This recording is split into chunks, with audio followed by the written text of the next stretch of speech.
সাইপ্রাসে British সামরিক ঘাঁটিতে ইরানের তৈরি একটি ড্রোন আঘাত হেনেছে। সোমবার ২ মার্চ সাইপ্রাস ও যুক্তরাজ্যের কর্মকর্তারা জানান, আক্রতিরির রয়্যাল এয়ারফোর্স ঘাঁটিতে রাতারাতি চালানো এ হামলায় সীমিত ক্ষয়ক্ষতি হয়েছে, তবে কোনো হতাহতের ঘটনা ঘটেনি।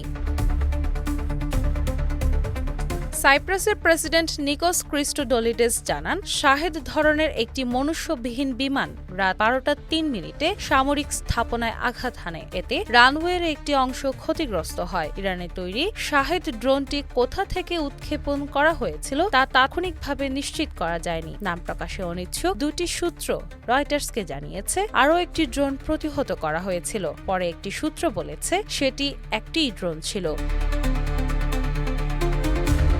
১৯৮৬ সালে লিবীয় জঙ্গিদের রকেট হামলার পর এই প্রথম আক্রতিরি ঘাঁটিতে সরাসরি আক্রমণের ঘটনা ঘটল। পূর্ব ভূমধ্যসাগরীয় এই দ্বীপে ব্রিটেনের দুটি সার্বভৌম সামরিক ঘাঁটির একটি হল আক্রতিরি, যা ১৯৬০ সালে সাইপ্রাস স্বাধীন হওয়ার পরও লন্ডন ধরে রেখেছে।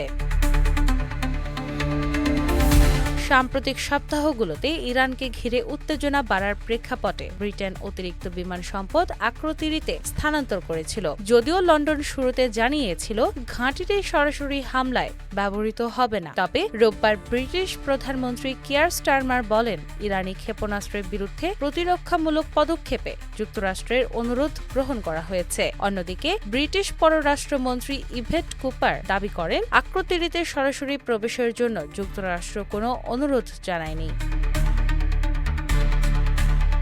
সাইপ্রাস ইউরোপীয় ইউনিয়নের সদস্য রাষ্ট্র এবং বর্তমানে ব্লকের ঘূর্ণায়মান সভাপতিত্ব পালন করছে। যদিও ব্রিটিশ ঘাঁটিগুলো সার্বভৌম ব্রিটিশ অঞ্চল হিসেবে বিবেচিত, তবুও এই হামলা কার্যত একটি ইইউ সদস্য রাষ্ট্রকে চলমান ইরান সংঘাতের সরাসরি প্রেক্ষাপটে নিয়ে এসেছে বলে বিশ্লেষকরা মনে করছেন। পরিস্থিতি পর্যবেক্ষণে রয়েছে সংশ্লিষ্ট কর্তৃপক্ষ। দিনা ইসলাম, বাংলা বাজার পত্রিকা।